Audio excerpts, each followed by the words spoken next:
بسم الله والحمد لله والصلاة والسلام على رسول الله وعلى آله وصحبه ومن والاه.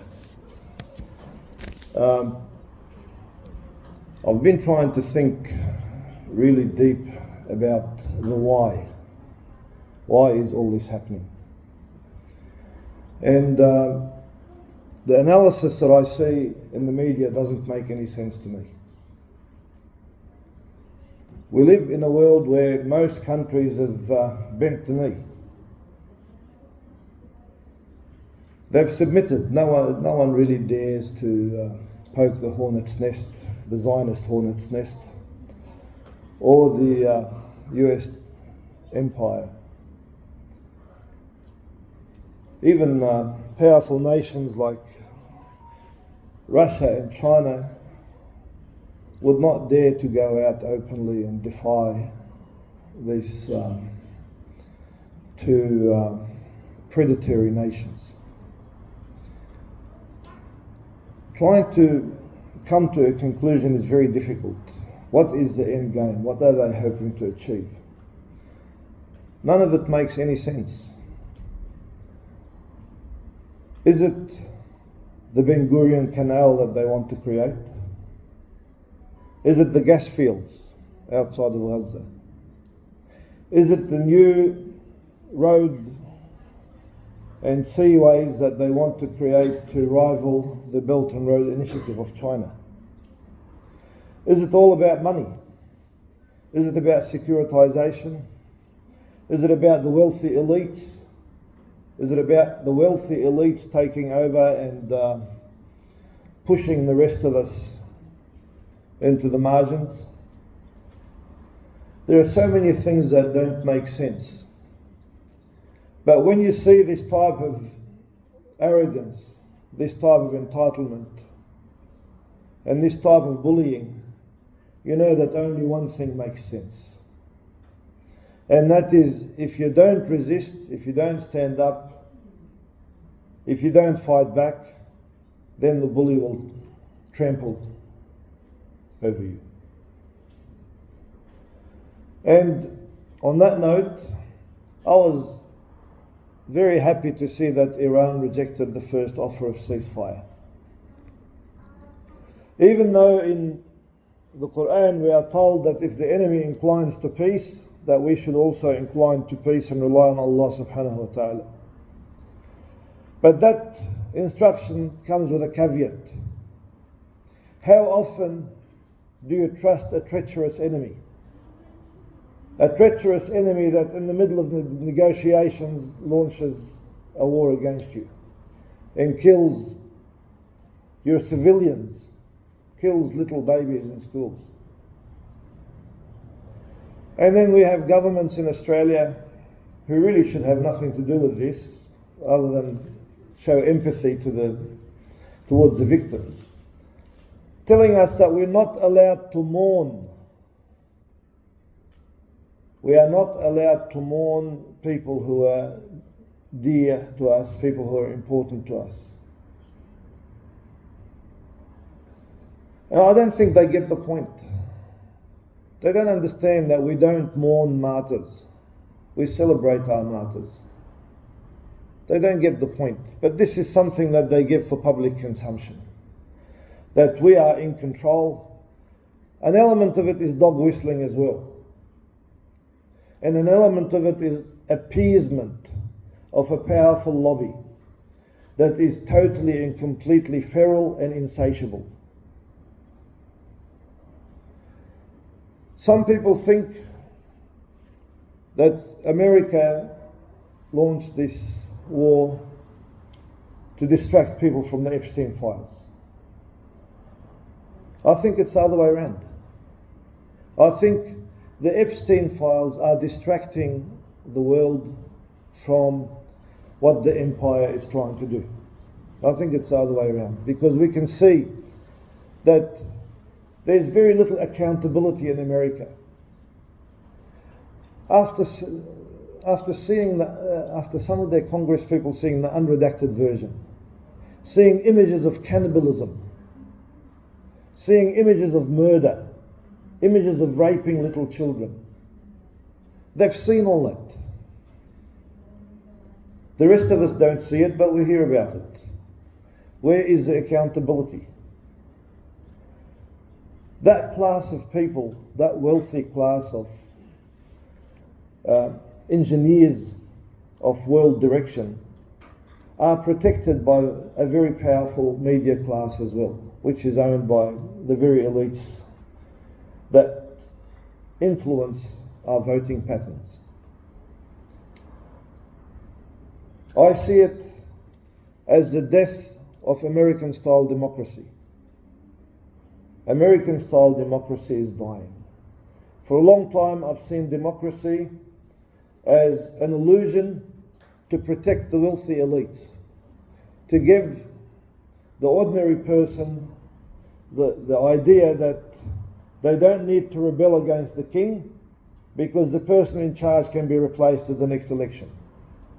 They don't need to go out and fight the oligarchs because the person in charge, the person who appears to be in charge, can be replaced at the next election. But what we are seeing now is that those people who hide behind those that they paid money to have elected are now coming to the front. And to some extent they're saying we don't need this cover anymore. We don't need to waste our money on this cover of the Western style democracy. The best system that money does buy, that they are outing themselves. So we are, in my opinion, witnessing the death of this democracy. What new forms of governance we'll see, I don't know, but a parallel is seen in the society at the time of the Prophet ﷺ, where you did not have a system of government, but you had oligarchs with their own security personnel, that they controlled society and they dictated whatever they wanted to be law of the time. And the only way that that system was removed was by resistance. It was not removed by acquiescence. And if we acquiesce now, I think we will be betraying the future generations. We cannot acquiesce, we must resist, we must give that bully a bloody nose. And if the bloody nose doesn't stop him, we'll have to give him a black eye as well. And if that doesn't stop him, we have to break the bully's arms and legs. There is no other way. But at the same time, we must make sure that our actions are not reactionary, that we're not dragged into a trap that they create for us. We cannot be dragged into traps. We cannot resist and fight when they tell us to fight. We have to be smart, strategic, and select our targets very wisely. I see that the fight that the Islamic Republic is putting is crucial for the salvation of the entire human family. The fight has to be taken up somewhere. And they did not start the fight. They were attacked, they were defending themselves, and they have every right under international law to do so. And every war crime that we've seen perpetrated by Americans is excused by the international media, to the point that many of us are confused as to what we in Australia can do, not only to stop the aggression, but also to create positive change for humanity. What do you do when you have a pliant media and you have opposition figures who are celebrating the aggression against their own people? When you have opposition figures who are calling on America to do more bombing and more destruction in their native country? I don't pretend to have solutions, but what I would like to encourage everyone to do is to think, what can we do? Have meetings, develop think tanks. Try one strategy, and if it doesn't work, change to another strategy. Don't be rigid in your approach. Some strategies require more time to be tested, but try them. Maybe form several different groups, and each group works on a strategy. In recent times, we've seen laws passed in this country that criminalise innocent phrases. Queensland recently passed anti-Semitism laws that criminalise the phrase from the river to the sea. Criminalise the phrase globaliser intifada. That's recent. We put a submission to the parliamentary inquiry in Queensland protesting against such ridiculous laws. We didn't get very far.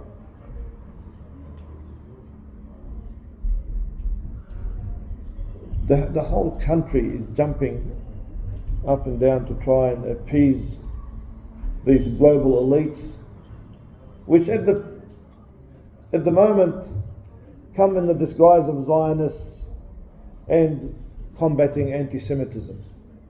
But again, in my opinion, that's also a front for the global elites.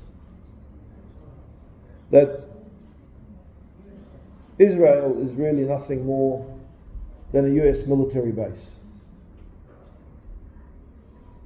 And those global elites don't care who dies for their profit. And now they've gone to war, which is the ultimate atrocity against human beings. I don't like repeating other speakers, but for those of you who've been following the material that's come out from the Epstein file, you know that Ghislaine Maxwell operated charities, and she spoke at the UN to supposedly support war orphans. How many of those orphans were trafficked to the island? And how many more of these poor and underprivileged people that they'll continue to traffic? It doesn't matter whether Epstein is dead or alive. The system that does that continues. The system that has done that will continue. The system that cannibalizes little children will continue. And the only way to stop it is to resist, stand up and fight. What can we do in Australia? I'll go back to form groups, strategize, find counter narratives for those who are celebrating the death of our people, celebrating the American bombing. Find counter narratives and find ways to make the media accountable for what they've done. Whether you use social media or whether you take them to court, whether you try and raise funds to make them accountable, something has to be done. And in areas where we do have a strong presence, we need to use that presence to put as much pressure as we can on the politicians in those places. In my humble opinion, boycotting certain parties doesn't work. But meeting with them and constantly reminding them of your expectations will have a far stronger impact. You remind them of their expectations, you offer help where necessary, and you make sure that they deliver. If they don't deliver, they know that you're going to help somebody else.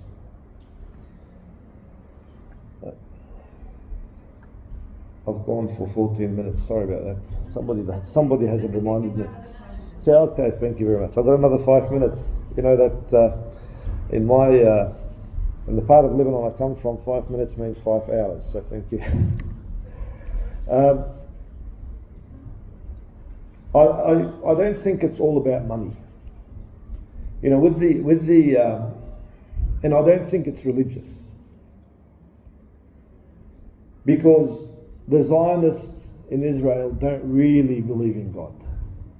The leaders don't really believe in God. Maybe one or two of them might be religious. They use religion because they know some of the public, some of the voting public, will be swayed by that. The same as American leaders use the evangelicals. They use the evangelicals, they pretend that they are supporting Christian Zionism, etc. But all it is again personal enrichment, and these personal agendas, many of which are hidden from us, and they require deep research to be able to find the traces and find the threads and try to see where they lead. If we follow their strategy, if we follow the idea, and some of you who may have followed the Epstein files, you find that Bill Gates, one of the wealthiest people and the person behind Microsoft, was discussing with Epstein about ways to eliminate the poor, to kill the poor people around the world. That is not, when it comes to a lot of these wealthy elites, that's not aberrant thinking. That is normalized thinking for these people who think that they are better and more entitled than everybody else. Now, if we follow that logic, especially in the days now of AI, artificial intelligence that has taken over many of the research capacities, and bear in mind that the AI that is available to these elites is several times more powerful than the AI that you and I might pay money for. With that level of AI, that eventually may eliminate many of the professions out there and will create a lot more poverty in the world. If you're a producer, if you want to increase your wealth, how can you increase your wealth if you don't have consumers, if you don't have customers? And you don't have customers if people can't afford the product. Even if the people that are alive and there, if they can't afford the product, they cannot be your customer. So the logic of what they are doing is self-defeating to an extent as well. And a reading of history will show that it is very difficult to sway people like that and get them to change their approach unless you actively resist, you actively stand up and say no, and have the courage to constantly say no, that we will not accept this, we will speak up, we will dedicate time, we will take the time away from work and family to actually lobby and be active and make sure that our message gets across.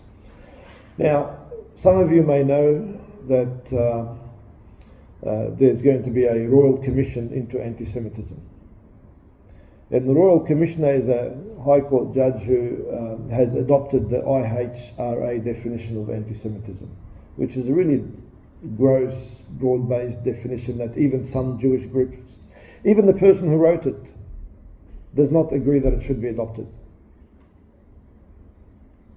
I encourage you to make submissions to that Royal Commission. Make a submission.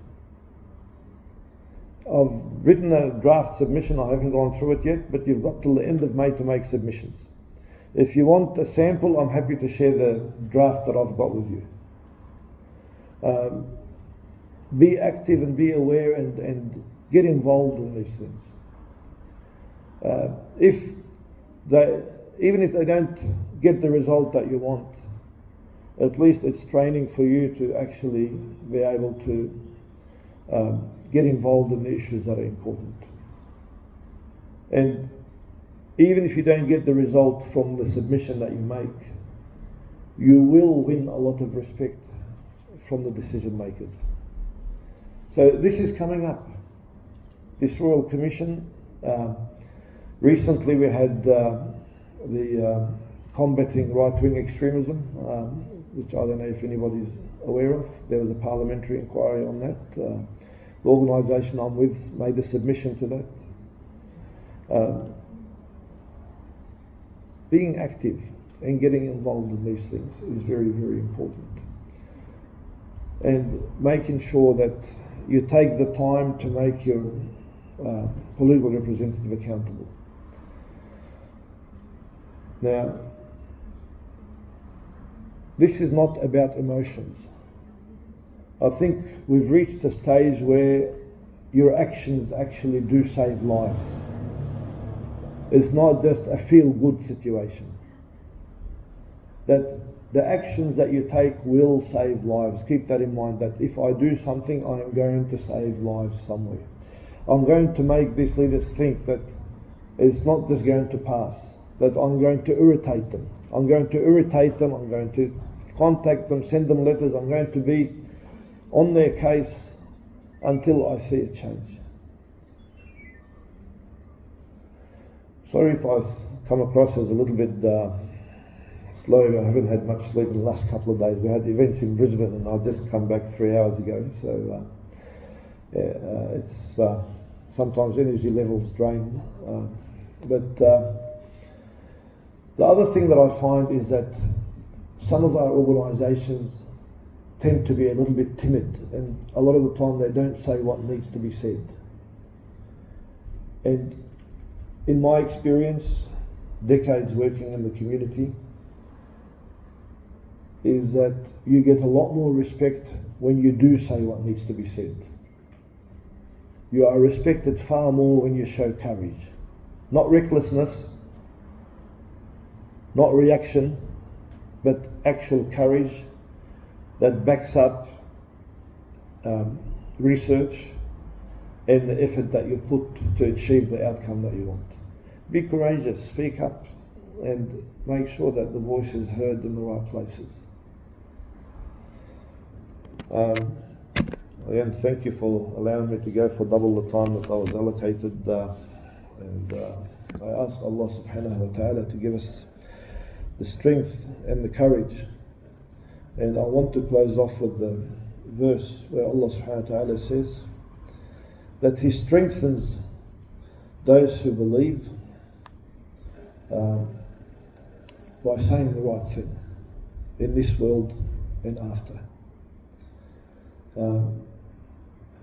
If you focus on your faith and doing what is and seek to do what is right, then you need to know that you have the best and the biggest and the strongest support possible. You have Allah subhanahu wa ta'ala protecting your back. And if anyone seeks to bring you harm, you know that no harm can come to you unless it is part of your destiny that has been preordained. And no benefit can come unless it's part of your destiny that has been preordained. So all it takes is a proof of faith. Prove to yourself that you have that faith in Allah subhanahu wa ta'ala, and you take the stand and you speak forthrightly. And be open to internal criticism. Be as open as possible to internal criticism, and be very wary of praise. Be very wary of those who praise you, and be appreciative of those who criticize, because generally criticism helps us improve. وآخر دعوانا الحمد لله رب العالمين. الصلاة والسلام على سيدنا محمد وعلى آله وصحبه أجمعين. Thank you.